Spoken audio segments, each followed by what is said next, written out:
Je me tenais dans ma cuisine à 4 heures du matin, entourée de 100 gâteaux. Citron, chocolat, vanille de Madagascar, velours rouge, il recouvrait chaque plan de travail, chaque étagère, chaque surface libre de mon appartement. Quand mon téléphone s'est illuminé avec un unique message de Camille. Ah, au fait, on a finalement choisi un autre prestataire. Tu peux les garder. Considère ça comme un don. Lol. Mes mains étaient encore couvertes de farine.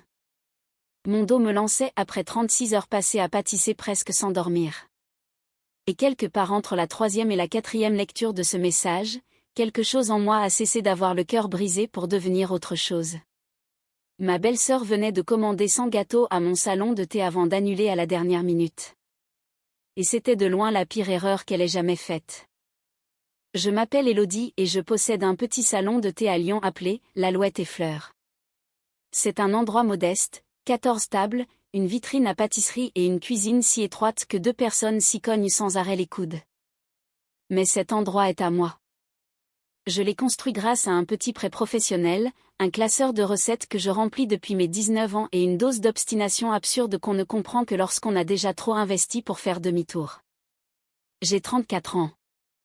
Je suis mariée à Julien depuis 6 ans, et pendant la majeure partie de ce mariage, j'ai été en guerre contre sa sœur, Camille. Guerre est peut-être un mot fort. Camille parlerait plutôt d'incompatibilité de caractère. Julien dirait: vous devez juste trouver un terrain d'entente. Moi, j'appelle ça par son vrai nom. Sa sœur essaie de me rabaisser depuis le premier jour où je suis entrée dans sa vie, et personne dans cette famille, pas même mon mari, n'a vraiment voulu le voir. Reprenons depuis le début. J'ai rencontré Julien sur un marché de producteurs à Annecy. Je vendais des mini-tartelettes depuis un petit stand loué à la journée. Citron meringué, caramel au beurre salé, mûr et thym. Julien est arrivé, en a acheté 4, puis est revenu 20 minutes plus tard pour en reprendre 4 autres. Celles-ci sont pour plus tard, avait-il dit avec un sourire. Les premières n'ont même pas survécu jusqu'au parking. Il était vétérinaire rural, spécialisé dans les chevaux et les élevages. Il avait cette douceur naturelle qui semblait involontaire, comme s'il ne réalisait même pas qu'il l'avait. Un mois plus tard, nous étions ensemble. La famille de Julien était très soudée. Sa mère, Françoise, ancienne directrice de collège, avait des opinions tranchées et une voix capable de faire taire une pièce entière sans jamais hausser le ton. Son père était décédé plusieurs années avant mon arrivée. Et puis il y avait Camille. 2 ans de plus que Julien, commercial dans l'industrie pharmaceutique, toujours impeccablement habillé, avec cette énergie des gens convaincus que tous les endroits où ils entrent sont légèrement inférieurs à eux. Camille ne m'a jamais aimé. Rien de spectaculaire, rien qu'on puisse dénoncer ouvertement. Elle avait simplement ce talent particulier pour me faire sentir comme une invitée restée trop longtemps. Au repas de famille, elle parlait par-dessus moi. Elle interrogeait Julien pendant 20 minutes sur son travail avant de se tourner vers moi avec un sourire condescendant. « Et ton petit salon de thé, ça marche toujours ?»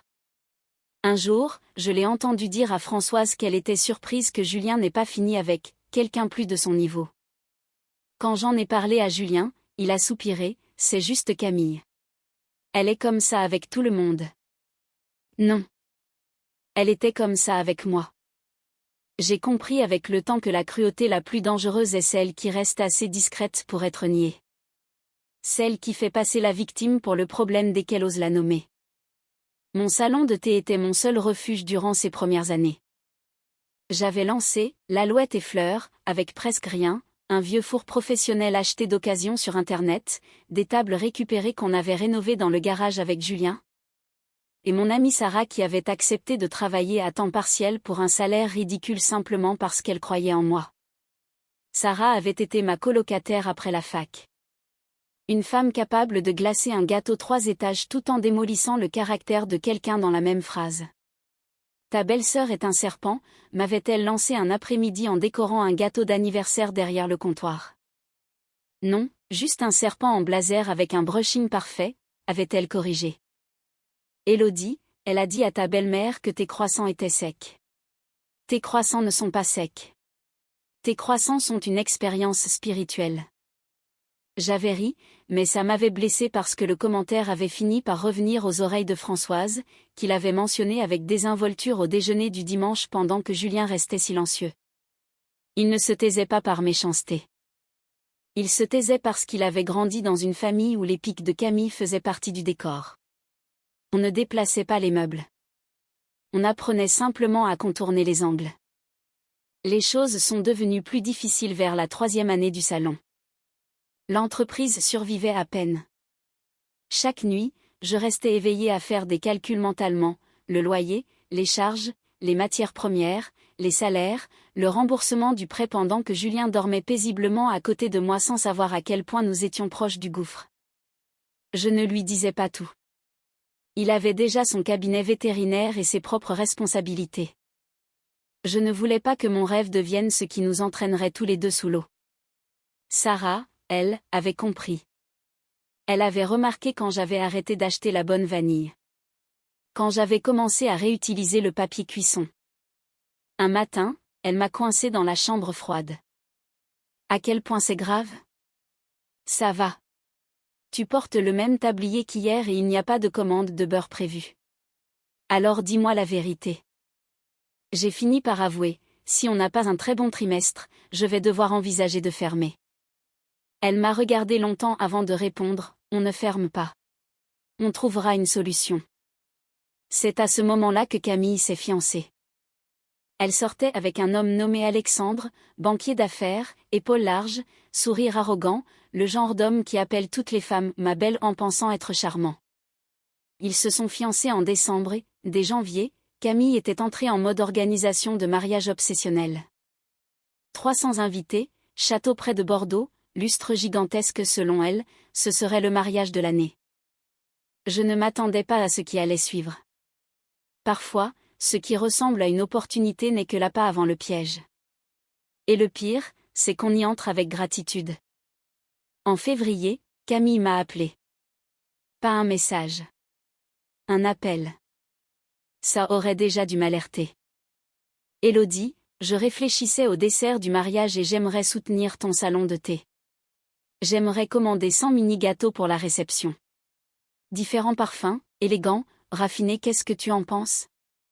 J'étais sidérée. Camille n'avait jamais soutenu quoi que ce soit venant de moi. Et pourtant, stupidement, j'ai voulu croire qu'elle avait changé. Que les fiançailles l'avaient adoucie. Que Julien avait raison et qu'il suffisait de lui laisser une chance. Camille, ce serait avec plaisir.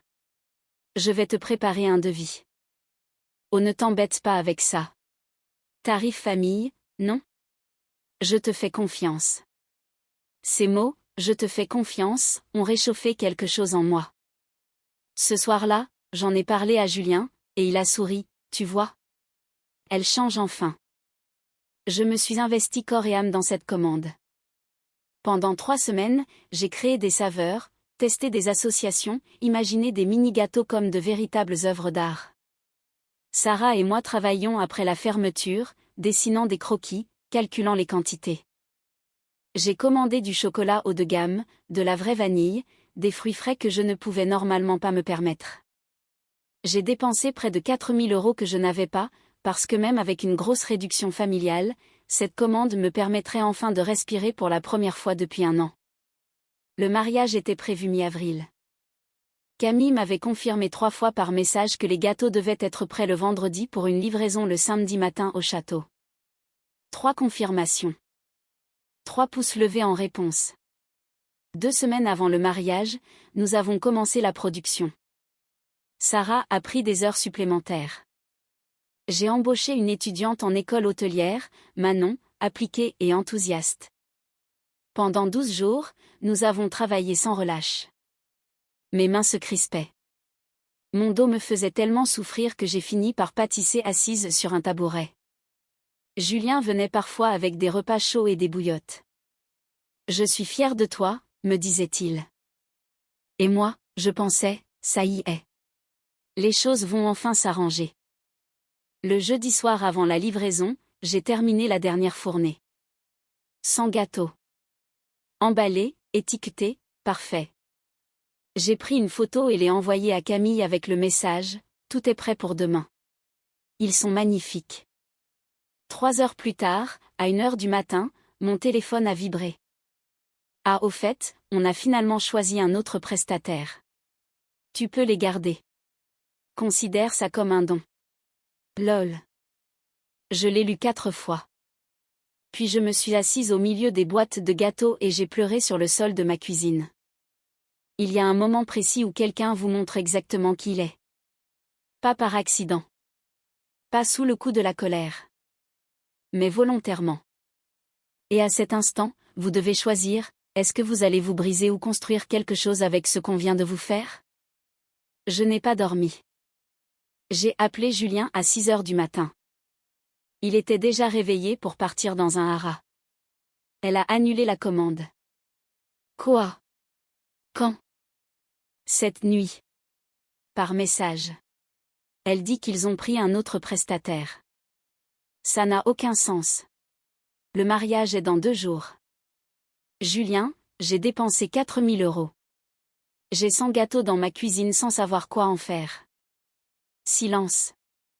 Puis, je vais l'appeler. Non. Lis juste le message. Elle savait exactement ce qu'elle faisait. Il l'a lu. J'ai entendu sa respiration changer. Le LOL à la fin avait fait son effet. Élodie, je suis désolée.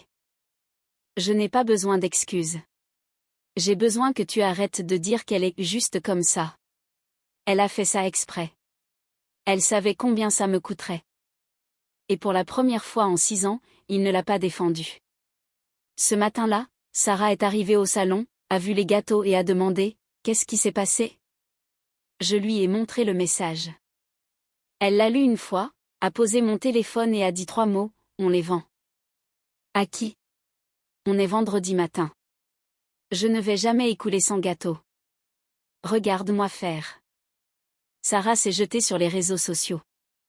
Elle a publié des photos de chaque gâteau avec une légende simple, un petit salon de thé local abandonné avec 100 magnifiques pâtisseries après une annulation de dernière minute.